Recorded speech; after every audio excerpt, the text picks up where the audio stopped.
नमस्कार, स्वागत आहे आपल्या इंडी करिअर अकॅडमी आपल्या यूट्यूब चॅनलवरती। तर विद्यार्थी मित्रांनो, चालू घडामोडीचे जे अत्यंत महत्त्वाचे प्रश्न आहेत तर ते प्रश्न आपण स्पष्टीकरणासह आजच्या या लेक्चरमध्ये पाहणार आहोत। तरी सर्वांनी अगदी शेवटपर्यंत हा व्हिडिओ पाहायचा आहे, कारण अत्यंत महत्त्वाचे जे चालू घडामोडी सध्याचे प्रश्न आहेत तर ते प्रश्न आपण आजच्या व्हिडिओमध्ये घेतलेले आहेत। चला तर मग सुरुवात करूया आजच्या आपल्या लेक्चरला। प्रश्न क्रमांक पहिला, राज्य शासनाने 2022-23चा ज्ञानोबा तुकाराम पुरस्कार डॅश डॅश यांना जाहीर केला। तर या प्रश्नाचे योग्य उत्तर आहे ऑप्शन क्रमांक 4, बाबुळगावकर शास्त्री महंत। ज्ञानोबा तुकाराम पुरस्काराविषयी आपण आता थोडक्यामध्ये महत्त्वाची माहिती पाहणार आहोत। तर हा जो पुरस्कार आहे तर हा संत साहित्यावर उत्कृष्ट लेखन करणाऱ्या किंवा संतांना अभिप्रेत असलेल्या मानवतावादी कार्य करणाऱ्या महनीय व्यक्तीला आपल्या महाराष्ट्र शासनाच्या वतीने प्रतिवर्षी हा पुरस्कार देण्यात येतो किंवा या पुरस्काराने सन्मानित करण्यात येत असतं। त्याचबरोबर ज्यांनी आपलं सारं आयुष्य संत साहित्याचा अभ्यास करण्यात घालवलेला आहे तर अशा व्यक्तीला हा पुरस्कार मिळत असतो। मग आता या पुरस्काराचं स्वरूप जर बघितलं आपण तर या पुरस्काराचं स्वरूप आहे 5 लाख रुपये रोख रक्कम, त्याचबरोबर मानपत्र व सन्मानचिन्ह। मग नुकतंच आपण बघितलेलं आहे की आपल्या महाराष्ट्र सरकारने 3 वर्षाचे पुरस्कार जाहीर केलेले आहेत। किती? तर एकूण 3 वर्षाचे ज्ञानोबा तुकाराम पुरस्कार जाहीर केलेले आहेत। त्यामध्ये 2020-21साठी जो पुरस्कार आहे तर तो पुरस्कार हरिभक्त पारायण बाबा महाराज सातारकर, म्हणजेच त्यांचं पूर्ण नाव जर बघितलं आपण तर निळकंठ ज्ञानेश्वर गोरे आहे आणि यांना 2020-21चा ज्ञानोबा तुकाराम पुरस्कार जाहीर करण्यात आलेला आहे। त्याचबरोबर दुसऱ्या वर्षासाठी जर बघितलं तर 2021-22साठीचा जो ज्ञानोबा तुकाराम पुरस्कार आहे तर तो स्वामी गोविंद देवगिरी यांना जाहीर करण्यात आलेला आहे आणि 2022-23साठीचा ज्ञानोबा तुकाराम पुरस्कार बाबुळगावकर शास्त्री महंत यांना जाहीर करण्यात आलेला आहे। आणि यांच्या अगोदर जर बघितलं आपण आता 3 वर्षाच्या अगोदर 2019-20मध्ये तर हा पुरस्कार हरिभक्त पारायण बद्रीनाथ महाराज तनपुरे यांना देण्यात आलेला होता। त्यानंतर आपण सध्या आता महाराष्ट्र राज्य सांस्कृतिक मंत्री जर बघितले आपले तर कोण आहेत ते तर सुधीर मुनगंटीवार आहेत। मी आपल्या महाराष्ट्र राज्य मंत्रिमंडळावरती एक सविस्तर व्हिडिओ बनवलेला आहे। तुम्ही जर तो व्हिडिओ आणखी बघितलेला नसेल तर तो व्हिडिओ तुम्ही एकदा पाहून घ्या। अतिशय सोप्या शब्दामध्ये आणि तुमच्या लक्षात राहील अशा पद्धतीने मी तुम्हाला आपल्या महाराष्ट्राचं जे नवीन मंत्रिमंडळ आहे तर त्याविषयी त्या व्हिडिओमध्ये माहिती सांगितलेली आहे। त्या व्हिडिओची लिंक मी तुम्हाला डिस्क्रिप्शनमध्ये देखील दिलेली आहे। त्याचबरोबर आपल्या भारताचे किंवा आपले केंद्रीय सांस्कृतिक मंत्री कोण आहेत सध्या तर ते आहेत जी किसन रेड्डी। आपल्या भारताचे केंद्रीय सांस्कृतिक मंत्री कोण आहेत? जी किसन रेड्डी। आणि जी किसन रेड्डी जे आहेत तर यांच्याकडे आणखीन एक मंत्रालय आहे, कोणतं तर हे आपल्या भारताचे पर्यटन मंत्री देखील आहेत। बघा ही देखील गोष्ट तुम्ही लक्षात असू द्या, कोण? जी किशन रेड्डी आपल्या भारताचे पर्यटन मंत्री देखील आहेत। त्याचबरोबर आपण बघितलं आपल्या महाराष्ट्राचे जे सांस्कृतिक मंत्री आहेत, सांस्कृतिक कार्यमंत्री कोण? सुधीर मुनगंटीवार। तर यांच्याकडे आपलं आणखीन एक मंत्रीपद आहे, कोणतं तर हे आपल्या महाराष्ट्र राज्याचे वन मंत्री देखील आहेत। प्रश्न क्रमांक दुसरा, इक्वेटोरियल गिनी या देशाच्या पहिल्या महिला पंतप्रधान डॅश डॅश या बनल्या आहेत। तर या प्रश्नाचे योग्य उत्तर आहे ऑप्शन क्रमांक 3, मेनुएला रोका बोटी। तर या ज्या आहेत तर या इक्वेटोरियल गिनी या देशाच्या पहिल्या क्रमांकाच्या महिला पंतप्रधान बनलेल्या आहेत। मग आपल्या भारताच्या पहिल्या क्रमांकाच्या महिला पंतप्रधान कोण होत्या तर त्या होत्या इंदिरा गांधी। मग आता आपण जे ऑप्शन दिलेले आहेत तर त्या ऑप्शनबद्दल थोडक्यात चर्चा करूयात। यामध्ये जे आपल्या पहिल्या क्रमांकाचं ऑप्शन आहे मिशेल येओह, तर या कोण आहेत तर जानेवारी 2023मध्ये सर्वोत्कृष्ट अभिनेत्रीसाठी ऑस्कर नामांकन मिळवणारी या पहिल्या आशियाई महिला आहेत। त्यानंतर दीना बोलुआर्टेबद्दल जर बघितलं आपण तर या पेरू या देशाच्या पहिल्या क्रमांकाच्या महिला राष्ट्रपती आहेत। या कोणत्या देशाच्या तर पेरू या देशाच्या पहिल्या क्रमांकाच्या महिला राष्ट्रपती आहेत दीना बोलुआर्टे। त्यानंतर आपलं जे चौथ्या क्रमांकाचं ऑप्शन आहे नताशा पिरक मुसार, तर या स्लोवेनिया देशाच्या पहिल्या महिला राष्ट्रपती आहेत। स्लोवेनिया देशाच्या पहिल्या महिला राष्ट्रपती आहेत या। प्रश्न क्रमांक तिसरा, आशियातील पहिला तरंगता उत्सव डॅश डॅश राज्यात सुरू झाला आहे। तर या प्रश्नाचे योग्य उत्तर आहे ऑप्शन क्रमांक 4, मध्य प्रदेश। यानंतर आपण जगातील आणि आपल्या भारतातील काही पहिल्या महत्त्वाच्या घडामोडी पाहूयात। जगातील पहिले फ्लोटिंग डेअरी फार्म जर बघितला आपण तर तो नेदरलँड देशामध्ये स्थापन करण्यात आलेला आहे। त्यानंतर जगातील पहिला तरंगणारा अणुऊर्जा प्रकल्प जो आहे तर तो रशिया या देशामध्ये निर्माण करण्यात आलेला आहे। आपल्या भारतातील पहिले तरंगणारे रेस्टॉरंट जे आहे तर ते मुंबई या ठिकाणी आहे। भारतातील पहिले तरंगते पोस्ट ऑफिस जे आहे तर ते पोस्ट ऑफिस श्रीनगर या ठिकाणी आहे, दाल सरोवर यामध्ये। आणि आपल्या भारतातील पहिले तरंगते ATM जर बघितलं तर ते देखील श्रीनगरमधील दाल सरोवर या ठिकाणी आहे। SBI बँकेचं हे ATM आहे, जे की आपल्या भारतातील पहिलं तरंगतं ATM आहे। त्यानंतर भारतातील पहिले तरंगते राष्ट्रीय उद्यान जर बघितलं आपण तर ते लोकटक सरोवरमध्ये आहे। बघा लोकटक सरोवरमध्ये केबुल लामजाओ राष्ट्रीय उद्यान आहे, जे की आपल्या भारतातील पहिले तरंगतं राष्ट्रीय उद्यान आहे। त्यानंतर भारतातील पहिले फ्लोटिंग LNG टर्मिनल जर बघितलं आपण तर ते आपल्या महाराष्ट्रामध्ये आहे। जगातील सर्वात मोठा floating solar plant Madhya Pradesh या राज्यामध्ये आहे। आणि भारतातील पहिले तरंगते आर्थिक साक्षरता शिबिर जर बघितलं तर ते जम्मू काश्मीर राज्यामध्ये आहे। प्रश्न क्रमांक 4, भारतातील सर्वात मोठ्या एअर शो एरो इंडिया 2023चे आयोजन डॅश डॅश येथे होणार आहे. तर या प्रश्नाचे योग्य उत्तर आहे ऑप्शन क्रमांक 2 बेंगळुरू. तर या ठिकाणी जर बघितलं तर आपल्या भारतातील सर्वात मोठा जो एअर शो आहे एरो इंडिया नावाचा, तर तो बेंगळुरू या ठिकाणी पार पडणार आहे. आपल्या परीक्षेच्या दृष्टिकोनातून एरो इंडिया या शोबद्दलती आपण आता महत्त्वाची माहिती पाहूयात. तर यामध्ये एरो इंडिया हा जो शो आहे तर हा द्विवार्षिक एअर शो आहे. याची सुरुवात जी झाली होती तर ती फेब्रुवारी 1996मध्ये झाली होती आणि 2023मध्ये जी आवृत्ती पार पडत आहे तर ती 14व्या क्रमांकाची आवृत्ती असणार आहे या एरो इंडिया शोची. त्यानंतर हे कुण्या ठिकाणी पार पडणार आहे तर बेंगलोरमधील स्पेसिफिक ठिकाण जर बघितलं आपण तर येलहंका एअरफोर्स स्टेशन या ठिकाणी हा शो 13 ते 17 फेब्रुवारी 2023 दरम्यान आयोजित करण्यात आलेला आहे. मग आपल्या भारतामध्ये संरक्षण मंत्रालयातर्फे 2 मुख्य संरक्षण संबंधित प्रदर्शने आयोजित केली जातात. किती? 2. तर त्यामध्ये एक जर बघितलं तर तो एक आहे एरो इंडिया शो जो हवाई दलासाठी आहे आणि दुसरा जो आहे तर तो दुसरा डिफेन्स एक्स्पो आहे. मग 2022चा जो डिफेन्स एक्स्पो आहे तर तो ऑक्टोबर 2022मध्ये गांधीनगर गुजरात या ठिकाणी आयोजित करण्यात आलेला होता. प्रश्न क्रमांक 5. तर येणाऱ्या काळात ज्या काही परीक्षा होणार आहे तर त्या परीक्षेच्या दृष्टिकोनातून अतिशय IMP असा प्रश्न असणार आहे. हा प्रश्न काय आहे? ज्येष्ठ गायिका वाणी जयराम यांचं नुकतंच निधन झालं आहे. त्यांना 2023मध्ये डॅश डॅश हा पुरस्कार जाहीर करण्यात आला होता. तर या प्रश्नाचे योग्य उत्तर आहे ऑप्शन क्रमांक 2 पद्मभूषण. तर आपण जो नुकताच 26 जानेवारी 2023मध्ये 74व्या क्रमांकाचा प्रजासत्ताक दिन साजरा केलेला आहे तर त्या प्रजासत्ताक दिनाच्या पूर्वसंध्येला आपण एकूण 106 पद्म पुरस्कार जाहीर करण्यात आलेले आहेत. किती? एकूण 106 पद्म पुरस्कार आपण जाहीर केलेले आहेत. मी या पद्म पुरस्कारावरती अत्यंत सविस्तर माहिती देणारा एक व्हिडिओ बनवलेला आहे. तुम्ही जर तो व्हिडिओ आणखीन पाहिलेला नसेल तर तो व्हिडिओ तुम्ही एकदा पाहून घ्या. अतिशय सोप्या भाषेमध्ये तुम्ही एकदा जर तो व्हिडिओ बघितला तर तुमच्या 106 पद्म पुरस्कार लक्षात राहतील. तर त्या व्हिडिओची लिंक मी तुम्हाला डिस्क्रिप्शनमध्ये दिलेली आहे. आता 106 जे पद्म पुरस्कार जाहीर केलेले आहेत तर त्यामध्ये जर आपण त्याचं विभाजन बघितलं तर त्यामध्ये पद्मविभूषण पुरस्कार देण्यात आलेले आहेत 6, पद्मभूषण पुरस्कार देण्यात आलेले आहेत 9 आणि पद्मश्री पुरस्कार देण्यात आलेले आहेत 51. मग या 106 पद्म पुरस्कारापैकी जर बघितलं तर 19 महिलांना 2023मध्ये या पद्म पुरस्कार देण्यात आलेले आहेत. आणि आपल्या महाराष्ट्रातील व्यक्ती जर बघितल्या तर या 106 पुरस्कारापैकी आपल्या महाराष्ट्रातील 12 व्यक्तींना हा पद्म पुरस्कार प्राप्त झालेला आहे 2023मध्ये. आणि त्या 12पैकी जर बघितलं तर 3 महिलांचा समावेश आहे आपल्या महाराष्ट्रातील ज्यांना 2023मध्ये पद्म पुरस्कार जाहीर करण्यात आलेले आहेत. मग आता जे एकूण 6 पद्मविभूषण पुरस्कार देण्यात आलेले आहेत किती? 106 पैकी 6 पद्मविभूषण पुरस्कार देण्यात आले आहेत. पद्मविभूषण पुरस्कार जो आहे तर तो आपल्या भारत सरकारचा सर्वोच्च 2ऱ्या क्रमांकाचा पुरस्कार आहे.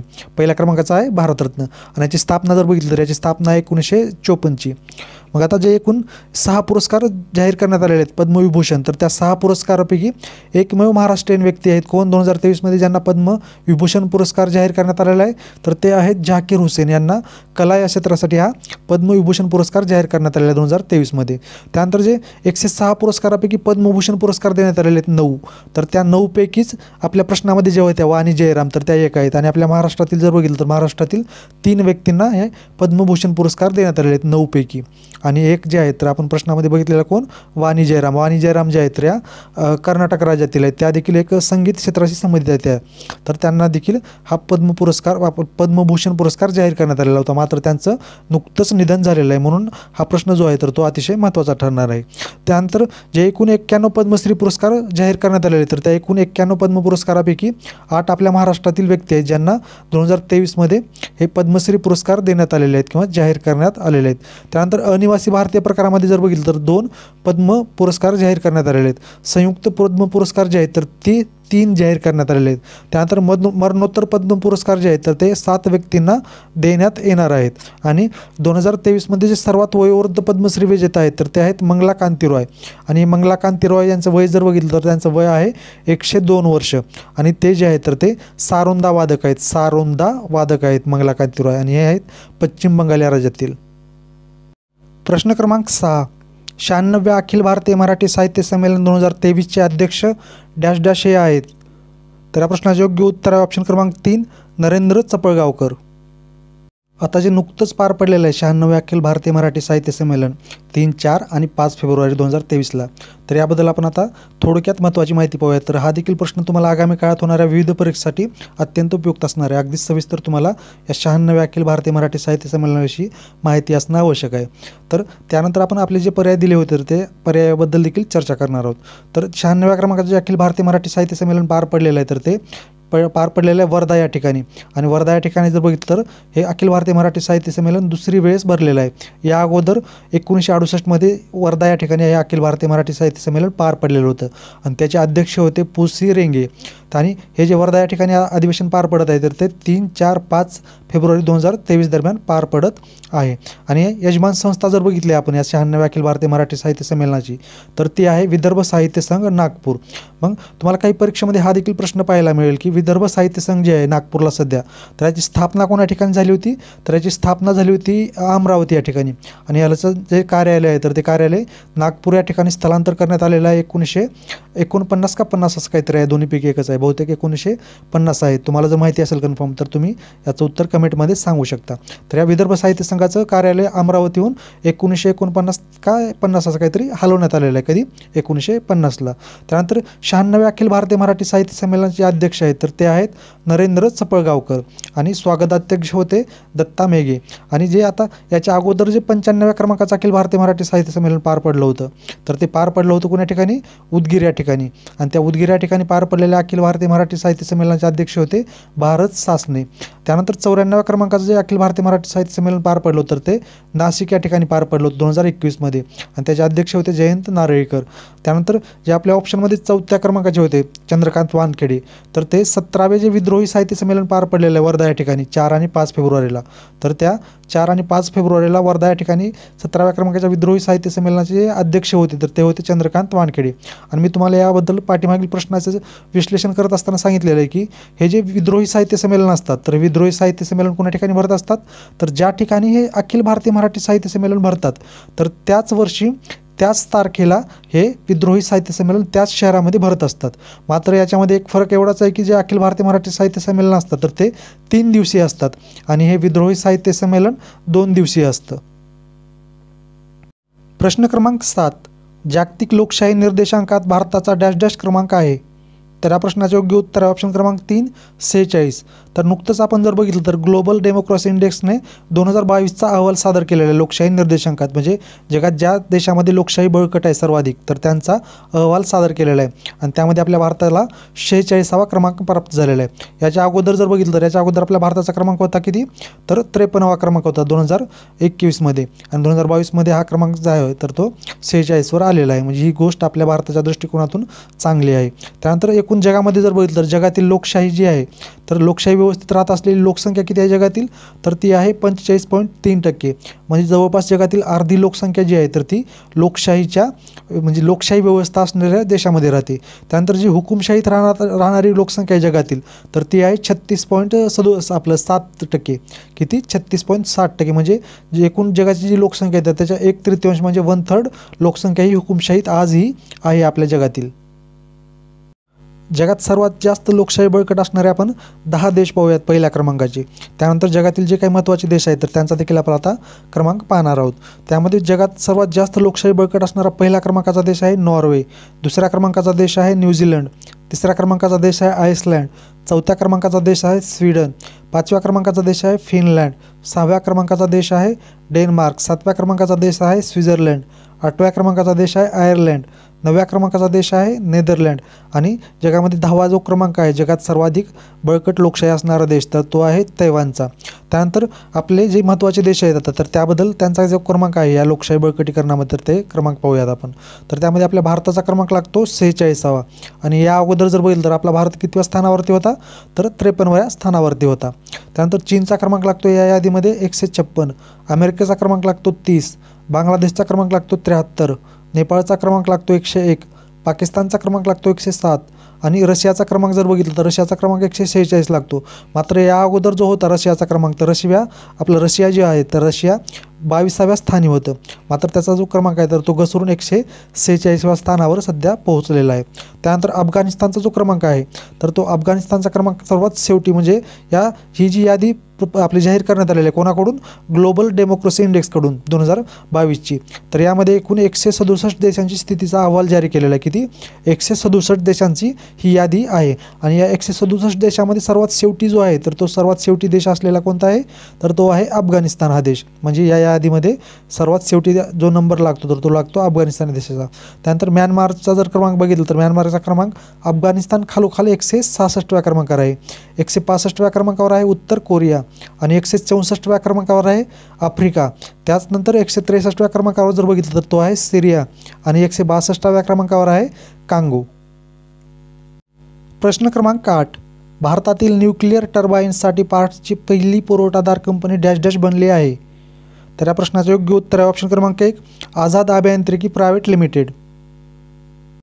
तर आपण आता आझाद इंजिनिअरिंग प्रायव्हेट लिमिटेड किंवा यालाच आपण मराठीमध्ये काय म्हणतो आझाद अभियांत्रिकी प्रायव्हेट लिमिटेड. तर याबद्दल थोडक्यात माहिती पाहूयात. तर याचं जे मुख्यालय आहे तर ते मुख्यालय आहे हैदराबाद या ठिकाणी, जे तेलंगणा राज्याची राजधानी आहे हैदराबाद. तर या हैदराबाद या ठिकाणी या आझाद इंजिनिअरिंग प्रायव्हेट लिमिटेडचं मुख्यालय आहे. आणि तेलंगणा राज्याबद्दल बघितलं आपण तर तेलंगणा राज्य जे आहे तर हे आपल्या भारतात निर्मितीनुसार 29व्या क्रमांकाचं राज्य आहे. मात्र सध्या जर बघितलं तर सध्या आपल्या भारतामध्ये किती राज्य आहेत तर 28 घटक राज्य आणि 8 केंद्रशासित प्रदेश आहेत. मग जम्मू काश्मीर जो होता राज्याचा दर्जा तर जम्मू काश्मीरचा राज्याचा दर्जा काढून घेण्यात आलेला, विशेष राज्याचा दर्जा जो देण्यात आलेला होता जम्मू काश्मीरला तर तो कलम 370 नुसार देण्यात आलेला होता. मात्र 31 ऑक्टोबर 2019 रोजी जम्मू काश्मीरला केंद्रशासित प्रदेश म्हणून घोषित केलेलं आहे आणि जम्मू काश्मीरचं विभाजन 2 केंद्रशासित प्रदेशामध्ये करण्यात आलं. त्यामध्ये पहिला जम्मू काश्मीर आणि दुसरा लडाख. म्हणून आपल्या देशामध्ये सध्या जर बघितलं तर तेलंगणा हे राज्य निर्मितीनुसार 29व्या क्रमांकाचं होतं. मात्र सध्या आपल्या भारतामध्ये 28 घटक राज्य आहेत.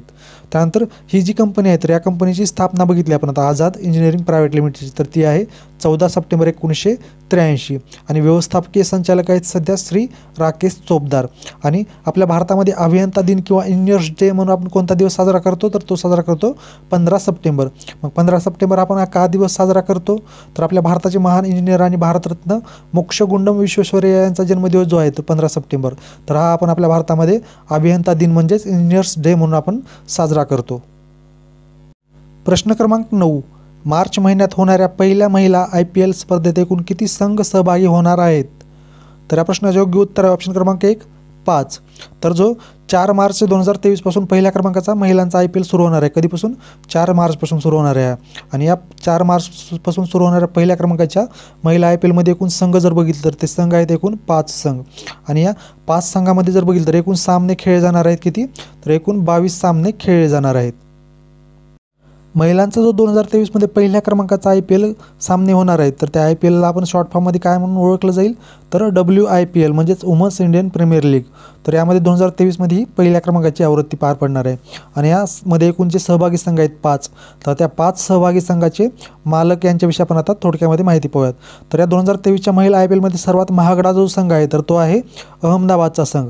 आणि अहमदाबाद संघाचे मालक जे आहेत तर ते आहेत Adani sport line private limited. आणि यांनी हा संघ विकत घेतलेला आहे 1289 करोडला. त्यानंतर दुसऱ्या क्रमांकाचा जो महागडा संघ आहे 2023च्या महिला IPL मध्ये तर तो आहे मुंबईचा संघ. आणि मुंबईचा जो संघ आहे तर तो रिलायन्स ग्रुपची जी कंपनी आहे इंडिया विन स्पोर्ट्सने हा संघ विकत घेतलेला आहे कितीमध्ये 912.99 करोडला. त्यानंतर तिसऱ्या क्रमांकाचा जो महागडा संघ आहे सर्वात तर तो आहे बेंगलुरू. आणि बेंगलुरू हा संघ विकत घेतलेला आहे रॉयल चॅलेंजर्स स्पोर्ट्सने. त्यांनी 901 करोडला हा संघ घेतलेला आहे. त्यानंतर दिल्लीचा जो संघ आहे तर तो दिल्लीचा संघ GSWGMR क्रिकेट प्रायव्हेट लिमिटेडने घेतलेला आहे 810 करोडला. आणि सर्वात कमी जी बोली लागलेली आहे 2023च्या महिला IPL मध्ये तर ती लागलेली आहे लखनौ या संघाला. लखनौ हा संघ कपारी ग्लोबल होल्डिंग प्रायव्हेट लिमिटेडने घेतलेला आहे 757 करोडमध्ये. आणि हे जे आपण पाठीमागील एक व्हिडिओ पाहत असताना एक प्रश्न बघितलेला आहे बघा महिला IPL संबंधित कोणतं तर जे महिलांचा IPL होणार आहे तर त्या IPLची जी ते आपले मीडियाचे अधिकार आहेत, मीडिया म्हणजे आपलं ते आपण काय म्हणतो त्याला तर लाईव्ह करण्यासाठी, तर ते लाईव्ह करण्यासाठी कोणत्या कंपनीने हा अधिकार विकत घेतलेले आहेत 2023 ते 2027 पासून म्हणजे 5 वर्षासाठी. तर ते घेतलेले आहेत वायकॉम 80ने. कोणत्या कंपनीने वायकॉम 80ने हे अधिकार विकत घेतलेले आहेत 951 कोटी रुपयामध्ये त्यांनी मीडिया अधिकार विकत घेतलेले आहेत बघा. प्रश्न क्रमांक 10. काँग्रेस पक्षाने डॅश डॅश राज्यात प्रजाध्वनी यात्रा सुरू केली आहे. तर या प्रश्नाचे योग्य उत्तर ऑप्शन क्रमांक 4 कर्नाटक. कर्नाटक राज्याबद्दल आपण आता थोडक्यामध्ये महत्त्वाची माहिती पाहूयात. तर या कर्नाटक राज्याची स्थापना झालेली आहे 1 नोव्हेंबर 1956ला आणि ज्यावेळेस कर्नाटक राज्याची स्थापना झाली तर त्यावेळेस त्याचं नाव होतं म्हैसूर आणि याचं नाव जे आहे तर ते 1973मध्ये बदलण्यात आलेलं आहे आणि त्याचं नाव म्हैसूरवरून कर्नाटक असं केलेलं आहे. कधी 1973मध्ये. सध्या कर्नाटकचे मुख्यमंत्री जर बघितले आपण तर ते आहेत बसवराज बोम्मई आणि राज्यपाल आहेत थावरचंद गेहलोत. त्यानंतर या कर्नाटक राज्याची राजधानी आहे बेंगळुरू आणि या कर्नाटक राज्यामध्ये एकूण जिल्हे आहेत 29. त्यानंतर विधानसभा सदस्य संख्या जर बघितलं तर ती आहे 224 आणि विधान परिषद सदस्य संख्या जी आहे तर ते आहे 75. आपल्या भारतातील एकूण किती घटक राज्यांना विधान परिषद हे सभागृह अस्तित्वात आहे तर आपल्या भारतातील एकूण 6 घटक राज्यांना विधान परिषद हे सभागृह अस्तित्वात आहे. ते 6 घटक राज्य कोणते कोणते तर त्यामध्ये उत्तर प्रदेश, बिहार, महाराष्ट्र, कर्नाटक, आंध्र प्रदेश आणि तेलंगणा. त्यानंतर कर्नाटक राज्यातील लोकसभा मतदारसंघ जर बघितले तर ते आहेत 28 आणि राज्यसभेवरती किती सदस्य निवडून दिले जातात कर्नाटक राज्यामधून 12. या कर्नाटक राज्यातील सर्वोच्च शिखर जे आहे तर ते आहे मलयनगिरी. याची उंची आहे 1929 मीटर आणि क्षेत्रफळानुसार जर बघितलं तर आपल्या भारतातील 8व्या क्रमांकाचं राज्य आहे कर्नाटक आणि लोकसंख्येच्या दृष्टीने 9व्या क्रमांकाचं. मग क्षेत्रफळाच्या दृष्टीने पहिल्या क्रमांकाचं राज्य कोणतं आहे भारतातील तर ते आहे राजस्थान. त्यानंतर कोणतं राज्य येतं दुसऱ्या क्रमांकाला तर ते येतं मध्य प्रदेश आणि तिसऱ्या क्रमांकाला येतं आपलं महाराष्ट्र. आणि लोकसंख्येच्या दृष्टीने जर बघितलं तर भारतातील पहिल्या क्रमांकाचं राज्य आहे उत्तर प्रदेश आणि दुसऱ्या क्रमांकाचं राज्य आहे आपलं महाराष्ट्र. कर्नाटकचा क्रमांक कितवा लोकसंख्येच्या दृष्टीने 9वा क्रमांक लागतो. आणि कर्नाटकातले सर्वाधिक पावसाचे ठिकाण जर बघितलं आपण तर ते आहे अगुंबे. आणि आपल्या भारताचं जे एकूण क्षेत्रफळ आहे तर त्या एकूण क्षेत्रफळाच्या 5.83% क्षेत्र हे कर्नाटक राज्यानं व्यापलेलं आहे. कर्नाटक राज्याची राजभाषा कोणती आहे तर कन्नड आहे. अशा प्रकारे आजच्या दिवसाचे टॉप चालू घडामोडीचे प्रश्न होते तर ते प्रश्न आपण अगदी स्पष्टीकरणासह म्हणजे त्या प्रश्नाला अनुसरून जी जास्तीत जास्त माहिती मला तुम्हाला देता येईल तर तितकी तुम्हाला माहिती मी दिलेली आहे. तर तुम्हाला जर या व्हिडिओच्या PDF नोट्स हवे असतील तर आपलं टेलिग्राम चॅनल जॉईन करा. टेलिग्राम चॅनलची लिंक मी तुम्हाला डिस्क्रिप्शनमध्ये दिलेली आहे. या टेलिग्राम चॅनलवरती मी तुम्हाला या व्हिडिओच्या PDF नोट्स त्याचबरोबर इतर जे काही महत्त्वाचे टॉपिक आहेत तर त्या महत्त्वाच्या टॉपिकबद्दल देखील माहिती उपलब्ध करून देत असतो. तर तुम्हाला जर हा व्हिडिओ आवडला असेल तर तुम्ही हा व्हिडिओ तुमच्या मित्रमैत्रिणीपर्यंत तसेच तुमच्या मित्र सर्कलमध्ये शेअर देखील करू शकता जेणेकरून त्यांना देखील ही माहिती उपलब्ध होईल. आणि तुम्हाला हा व्हिडिओ कसा वाटला मी माहिती सांगत असलेली कशा प्रकारे वाटली किंवा त्यामध्ये आणखीन काही बदल सुचवायचा असेल तर तुम्ही मला कमेंटद्वारे कळवू शकता. तर या व्हिडिओला लाईक करा. आपल्या चॅनलला जर आणखीन कोणी सबस्क्राईब केलं नसेल किंवा चुकून सबस्क्राईब करायचं राहिलं असेल तर आपल्या चॅनलला सबस्क्राईबही करून घ्या आणि कमेंट करायला मात्र विसरू नका. धन्यवाद मित्रांनो.